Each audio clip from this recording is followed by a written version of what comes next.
Dear students, we were doing the topic friction, which is an opposing force which opposes the motion. That is also known as gripping force.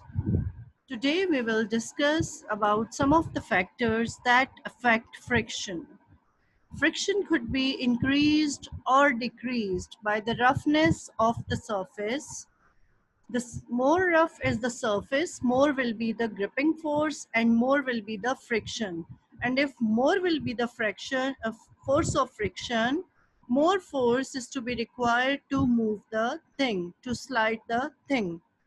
One of the other factor on that affects friction is the extent to which the two surfaces press together. You know, in friction, one surface is sliding or rolling over the other surface, or one surface is placed on the other surface. So the extent, the level to which the two forces are pressing together, you know, it is the mass of the object. More is the mass or more is the weight of the object. Pressing force is the weight which acts in the downward direction. More is the weight of the object, more difficult it is to move or slide the object. So one of the factors that affect friction is the weight of the object, and the other is nature of the surface. Nature of the surface, smooth or roughness is of the surface is again involved here. Friction also depends upon nature of the surface. Okay. Then is the types of friction. We have studied that there are three types of friction that exist between the solid surfaces. One type of friction is named as static friction. This is that type of friction which is present in the object when the object is at rest. When both of the objects are at rest, the friction present between them is known as static friction.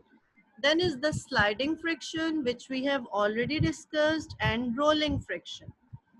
So the frictional force which is present in an object when it is at rest is static friction, and you can see that the rolling friction is less than sliding friction, that is 100 times less than the sliding friction, and sliding friction is 100 many times less than the static friction. Okay, so static friction has the big value, then is the turn of sliding, and the least friction is rolling friction. The frictional forces are also present in the fluids, and this type of friction is known as fluid friction. Okay. Then again the types of friction are discussed: static, sliding, rolling, and fluid friction. Fluid friction is not in detail in your syllabus. You will do the static, sliding, and rolling friction.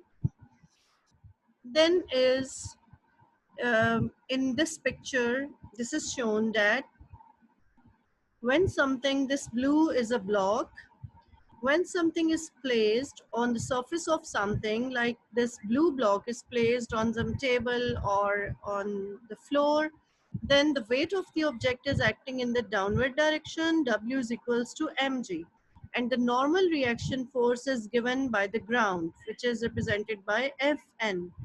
When the body is at rest, W and normal force both are equal to each other. Then this is the applied force. You are pulling this with the help of some rope. This is the applied force, and this is the direction of force of friction. Again, this is shown that this is normal force, this is weight, this is the force applied, and this is the frictional force. Okay. Then there is another definition of limiting friction. Okay. It's the maximum value of static friction. It means when the static friction becomes equal to its maximum value, then that static friction is known as limiting friction. It means limiting friction is also the static friction, but when its value just becomes maximum. When there is a limit of static friction, when the thing is about to move, When it just starts moving, the value of force of friction is known as limiting friction. So what is limiting friction? When static friction becomes maximum, Fs maximum is known as limiting friction. Then the coefficient of friction, that is represented by mu. This is the symbol mu, M-E-W. We pronounce it as mu, and mu is the ratio between two forces. Mu is the ratio between two forces, Fs force of static friction and R normal reaction force. Fs divided by R, the value will be equal to mu, and mu has no unit. Because Fs is a force, its unit is Newton, R is normal reaction force, its unit is also Newton. So both the units will be cancelled by each other, and mu is equals to Fs over R. Mu's value has no unit. Mu is the coefficient of friction, and Fs is equals to mu r. Fs is equals to mu r. Now in this equation, R is the normal reaction, which is equal to weight, and weight is equals to mg. So I can write R is equals to mg. So this formula will become Fs is equals to mu instead of R mg. So this will become mu mg. So force of static friction could be found out by multiplying mu, mass, and gravitational acceleration. Then there are some advantages of friction. This could be given in paper for 3 marks. Friction between pen and paper enables us to write. If there is no friction, we could not stand, we could not walk, we could not run. If there is no force of friction between the road and tires, our vehicles could not move.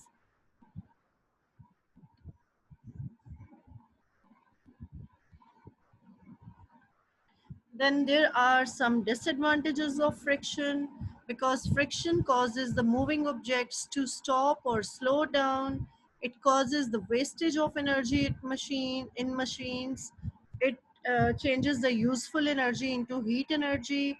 It also causes the wear and tear of moving parts of machines get damaged due to this, and soles of shoes are also you can say destroyed because of this force of friction that is present between the soles and the ground. Then there are some methods how we can increase and reduce friction, where in the situation where we need friction, we can increase it. In some situations, we need to reduce the friction. So it could there are some methods. It could be increased by increasing the roughness of surface. For example, threading of shoes could be done. Threading of tires could be increased. But sometimes the friction is undesirable, and it could be minimized by using lubricants like oiling, greasing, ball bearings. Okay. So these are some of the methods to increase and to decrease the force of friction. And this is shown that by waxing the things, by the use of ball bearings, by greasing or oiling, we can reduce the friction. So this is the end of the topic friction.